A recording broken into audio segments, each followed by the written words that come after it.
baza për të gjithë ne që së bashku, pavarësisht të gjitha problemeve që kemi, është modeli se si ne mund të punojmë fort, akoma më mirë dhe të jemi fitues në zgjedhjet e ardhshme për Bashkinë e Krujës, dhe unë vërtet do të dëshiroja shumë që në reformën territoriale të kemi mundësinë që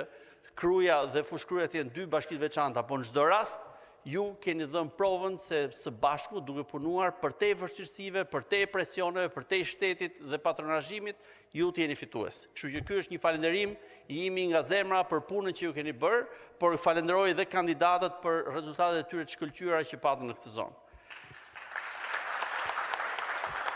Unë do të jemi shkurtër, sepse në këtë ndërhyrje, në këtë prononcim timi këtu para jush, por besoj të gjithë ju e keni të qartë situatën që po zhvillohet. Shqipëria po shkon me shpejtësi të madhe drejt një situate e cila kërkon zgjidhje vendimtare dhe atë detyrë kemi ne demokratët. Partia Demokratike me krye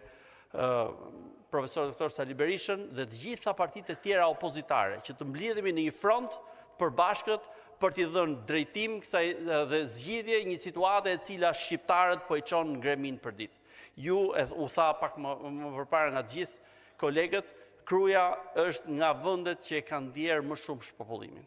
Dhe shpopullim që nuk vjen thjesht nga zgjedhja e njerëzve për t'u larguar sepse duan diçka më mirë. Është modeli dhe shembulli se si shteti me dorën e vet në mënyrë të qëllimshme i shuan shpresën qytetarëve. Ja shuan prindërve, ja shuan fëmijëve, ja shuan kujdo, atij që do të bëj biznes, atij që do të shkollohet, atij që kërkon drejtësi, atij që kërkon rend, atij që kërkon normalitet jetës vet. Dhe ju jeni shembull, është detyra jon që të ngrihemi së bashku dhe ne kemi filluar një rrugë që është pakthim drejt rrëzimit të Edi Ramës dhe të klikës tij, i cili siç